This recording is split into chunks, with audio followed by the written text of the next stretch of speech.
valuable golden tickets. I hope we can all keep it up. 3. Chapter 566. Barbarian King's Anti-Magic Domain and Serious Annihilation of the Falling Sky.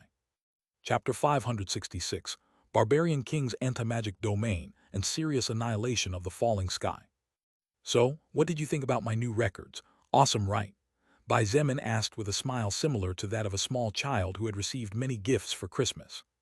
Having solved his identity problem with the opportune help of Lilith, Bai Zemin finally stopped worrying about things like the source of the strength he received.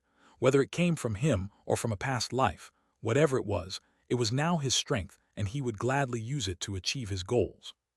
Even though he didn't know very much about himself, even though he didn't know if he really had a past life or not, Bai Zemin knew that he was him.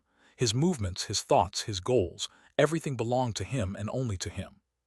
Lilith looked at him with an extremely serious expression on her face, and for an instant, Bai Zemin even wondered if the kiss they shared before had been nothing more than an illusion on his part. However, he soon dismissed that thought as he felt the warmth and lingering softness on his lips, as he was sure that if he licked the surface, he would be able to taste her taste lightly. This naughty little succubus really knows how to differentiate between relationships and work, thought Bai Zemin, secretly chuckling. Bai Zemin, I need you to listen to me properly.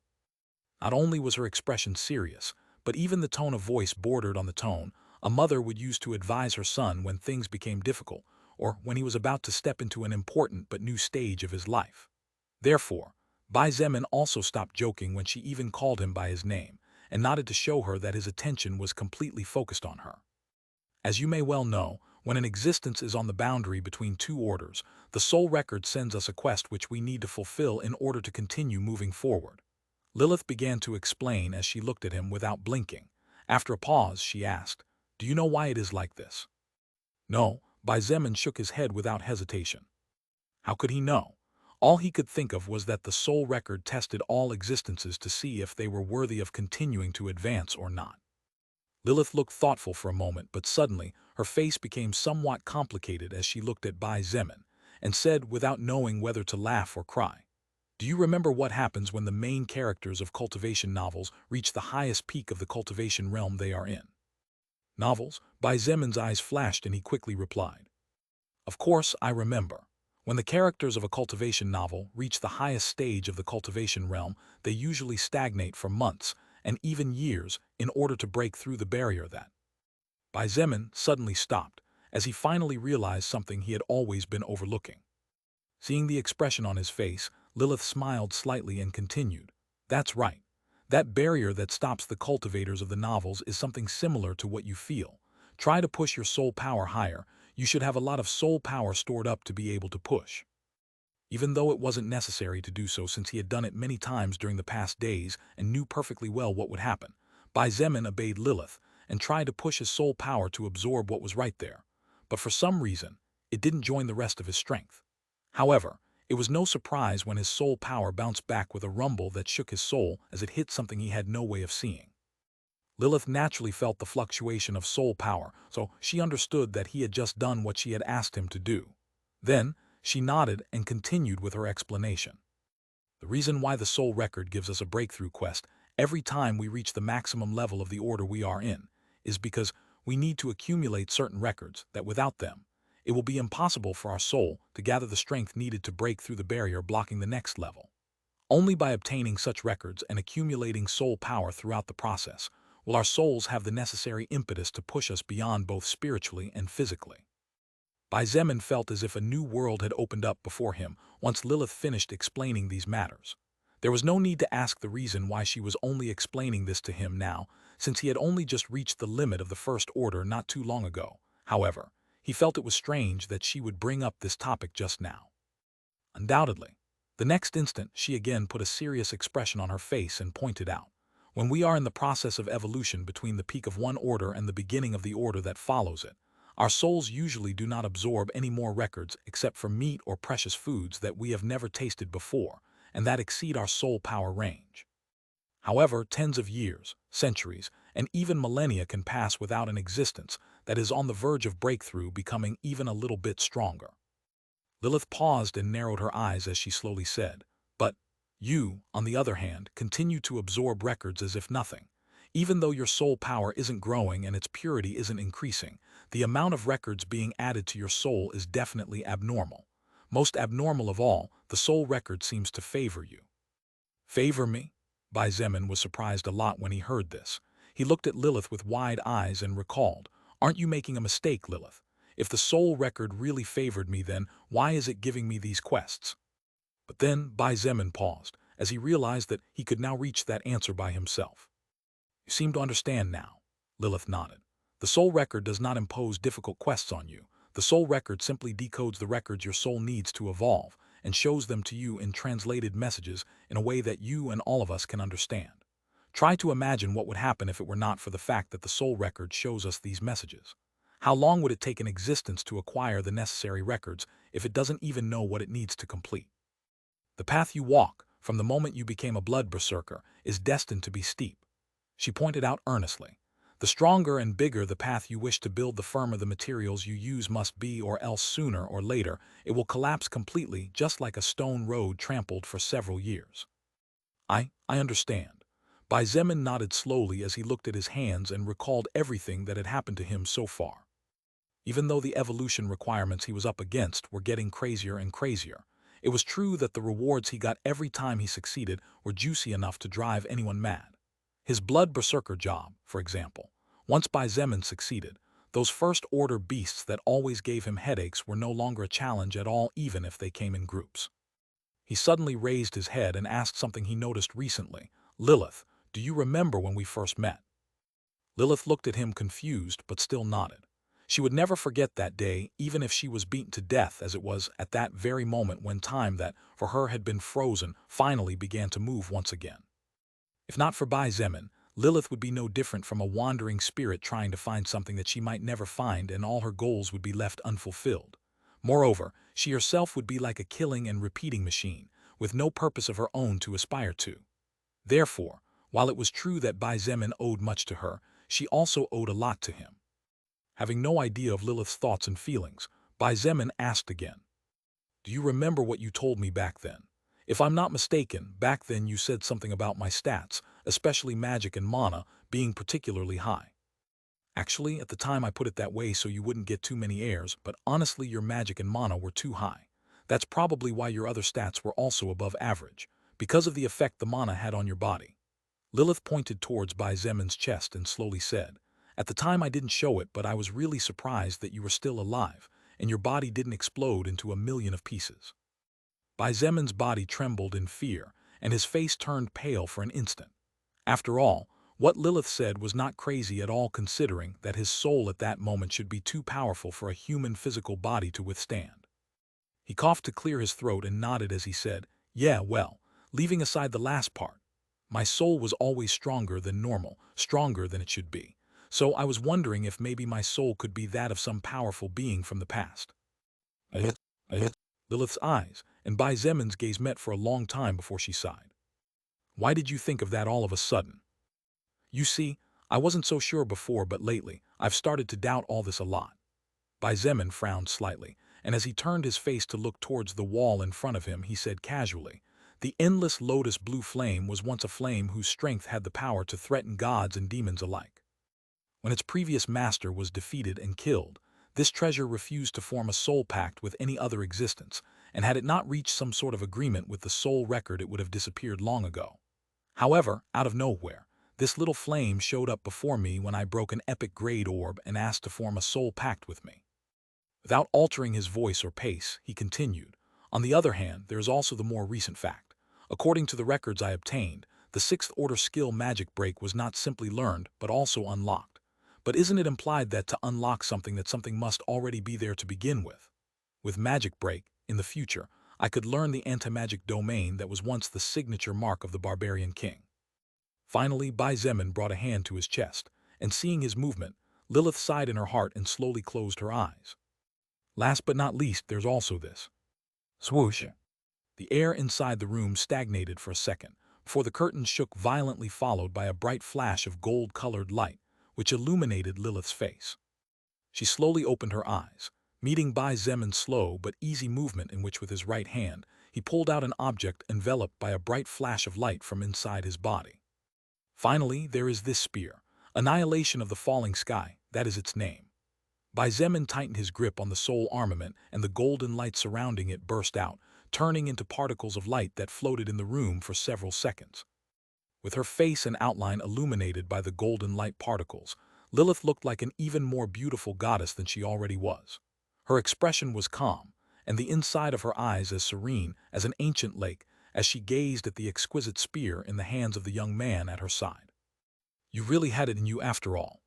///////////////////////////////////////////////////////////////////////////////////////////////////////////////////////// Really thank you very much to all those who send gifts to the novel and sent valuable golden tickets. I hope we can all keep it up. 3. Chapter 567, If Not Reincarnated Then Linked. Chapter 567, If Not Reincarnated Then Linked. Bai Zemin stared at the golden spear in his right hand intently. This weapon had saved his life, appearing from a space crack that, unlike the cosmos gate opened by the Usra race, looked like a spatial rift formed after the destruction of space itself. Even if Bai Zemin had no idea who the real owner of this weapon was, somehow it had to be an ally, or else there was no way a random stranger would decide to save his life just because the weather was nice that day. As for it being a soul armament, while Bai Zemin wasn't quite sure, just based on the word soul he could conclude a thing or two from it. However, the biggest question that Bai Zemin had was, who was the true owner of the golden spear in his hands? Just as he was lost in his own world, he heard the voice of Lilith at his side. You really had it in you after all. Huh, he turned to look at her in surprise. What do you mean by that? Lilith didn't answer right away, and instead stared at the golden spear with eyes that constantly flashed with complicated emotions. Unlike Bai Zemin, Lilith knew perfectly well who that spear belonged to and also knew part of its history. He didn't know, but she was fully aware that countless existences, from lower existences to higher existences, with a little knowledge in respect to the weapon Bai Zemin held, would be willing to destroy entire worlds for the sake of getting their hands on it. May I? Lilith asked, raising her face to look at Bai Zemin while pointing at the golden spear with her right index finger. Yeah, sure. Bai Zemin nodded easily despite the doubts that weighed on his heart. It wasn't that he doubted Lilith regarding stealing the weapon, far from it. It was just that Bai Zemin realized from the previous words she had said, as well as her current slightly strange behavior, that maybe Lilith knew the history of the golden spear. She might even be connected to this artifact. When her slender right hand came into direct contact with the golden spear, the coldness of the unfamiliar material was transmitted directly to her brain. The surface was rough due to the magical prints that seemed to have lost all their power, which made it easy to grip. However, Lilith realized that, although this was the same annihilation of the falling sky that the ghost of the heavenly wolf Sirius had wielded, and with which it had terrified the most powerful higher existences in the entire universe, it could not really be considered the same either. Why does it feel so weak? She muttered as a glint of confusion flashed in her red eyes. She looked carefully at the magical prints, and after a few seconds she remembered that when the ghost of the heavenly wolf Sirius held the weapon, the golden spear, it had a faint crimson glow surrounding its outline, and the magical prints on the surface released an ominous, opaque red glow as dark as blood.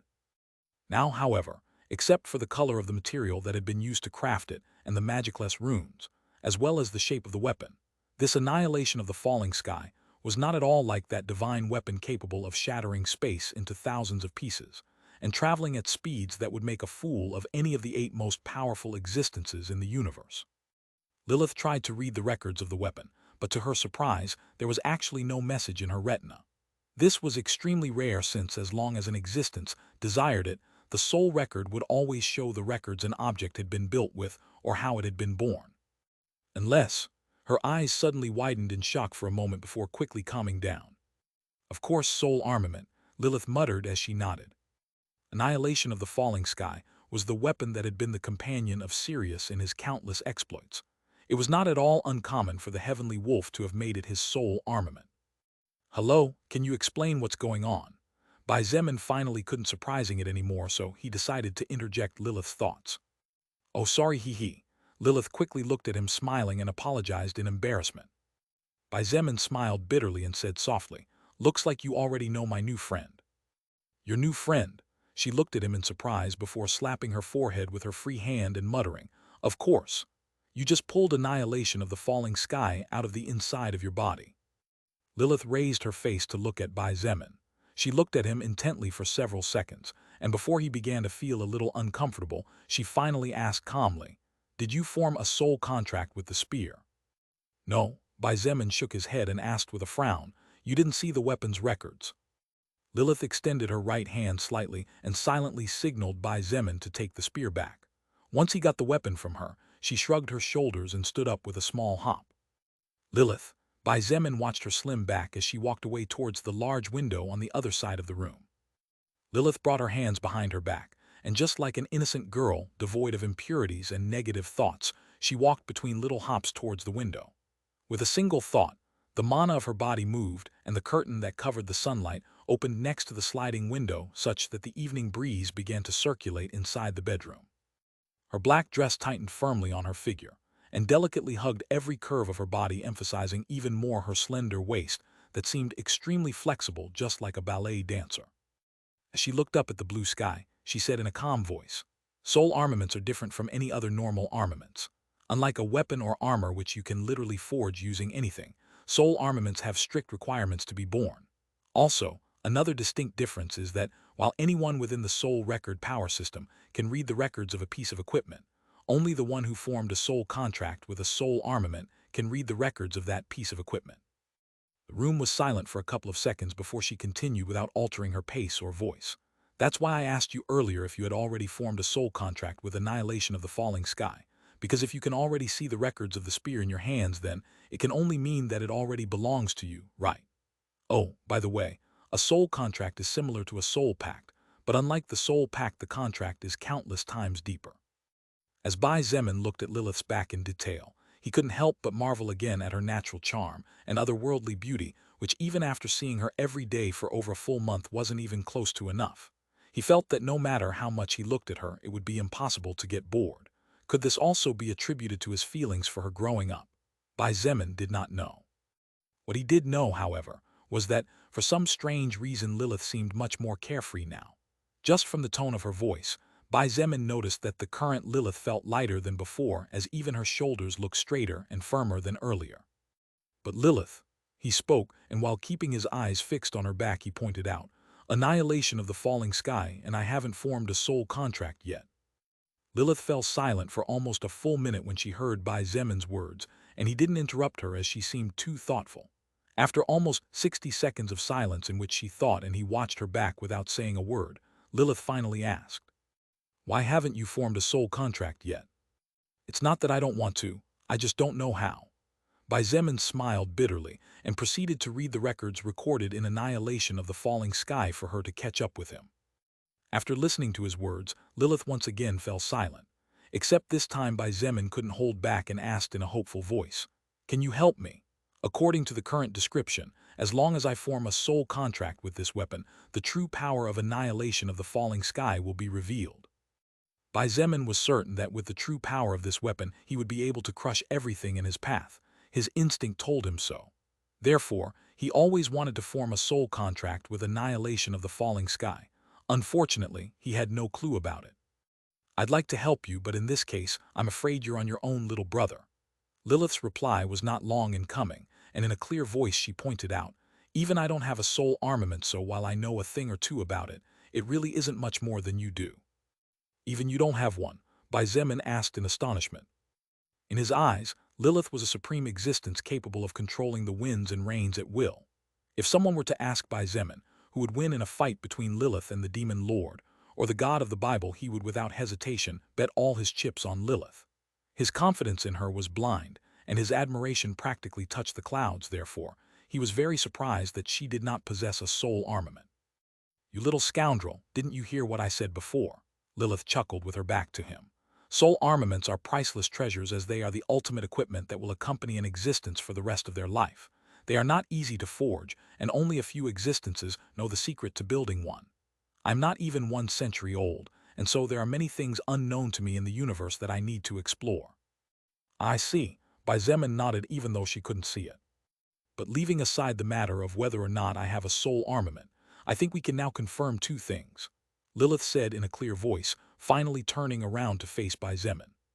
With the golden sunlight falling on her silhouette, and with the sun partially covered by her seductive body, Lilith looked so beautiful that Bai Zemin lost his breath for an instant. His eyes were drawn to her as strongly as bees are drawn to honey. It was inevitable not to admire and appreciate her. "Oh, and what is that?" he asked as if in some kind of trance. Lilith's eyes sparkled with a hint of joy as she felt Bai Zemin's gaze. Even though Lilith ignored and even disdained the stares of all men, regardless of race, as she had grown accustomed to them, what woman wouldn't feel happy when the man they could spend a lifetime with looked at them the way he was looking at her? Secretly happy for several reasons, she extended her right hand forward with her index finger extended upward, while the other four clenched into a small white fist. "First, your soul is definitely special. It may be your soul or something that makes it up that makes you different, but you are definitely not like other humans or any other race within my range of knowledge." "Huh?" Bai Zemin blinked in surprise, finally regaining his composure and looking at her in amazement at what Lilith had just said. But she didn't give him time to ask anything as her middle finger of the same hand extended to keep the lone index finger company. "Second and last but not least." Lilith's eyes shone brightly, and she said in a clear voice, "Little brother, even if you are not the reincarnation of the heavenly wolf Sirius, you must absolutely be deeply linked to this legendary existence and his constellation. Backslash backslash backslash backslash backslash backslash backslash." Just a quick announcement.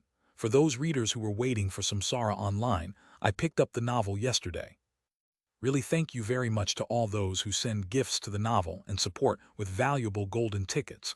I hope we can all keep it up. 3. Chapter 568, Lilith's Daddy. Chapter 568, Lilith's Daddy. That's right. Bai Zemin had to admit that the 2 points highlighted by Lilith were points which he had somehow already managed to point out by himself. However, he still couldn't help but frown slightly and ask, "Why?" "What do you mean by why?" Lilith asked back as she looked at him blinking. Bai Zemin stayed in silence for a moment before rephrasing his question. "You said just now that my soul is definitely special. At the very least, it is not a soul similar to that of any other existence, and I must admit that I agree with you. However, I would like to know the reason why you think like that." While Bai Zemin also believed that his soul was special or something inside him made him special, he needed to find a logical reason behind this thought, and that was precisely what he was looking for from Lilith. After all, judging by her confident expression, Bai Zemin estimated that she had her reasons for making such a bold statement. "Oh, about that, it's actually easy." Lilith clapped her hands once and pointed at the golden spear in the hands of Bai Zemin as she slowly said, "The reason why your soul cannot be normal is because even without forming a soul contract with the soul armament in your hands, you are still able to see its stats and engraved records. Even if they are only partial records and not 100% of the real ones, a normal existence would not even be able to see a single record. Therefore, your soul probably has some attribute that allows you to read or understand the records of anything." As to whether Lilith's theory was true or not, it would be verified in the future when some anomaly similar to the soul contract happened. However, she was 90% sure because of the little pink dolphin that was currently watching everything from the big armchair next to the bed, and had not moved since Bai Zemin fell into deep sleep. Bai Zemin lowered his head, and as he looked at the floor he pondered on the words Lilith had said to him a few minutes ago. She had told him a few minutes ago that she could not read the records of annihilation of the falling sky because she was not the owner of the soul armament. However, Bai Zemin was also not the actual owner of this soul armament, but still, he could read partial records of it. Therefore, what she had just said was quite plausible. Bai Zemin estimated that his soul or something within him allowed him to adapt to the records of others, or, crazier than that, slightly modify those records that did not belong to him to better suit him in such a way that even the power of the soul armaments could not be completely hidden from his sight. "Right, the first point is plausible," Bai Zemin admitted as he looked at Lilith again. Then he continued, "But what about the second point? According to you, even if I am not the reincarnation of the heavenly wolf Sirius, I must be linked in some way or another. Could you please explain a little more?"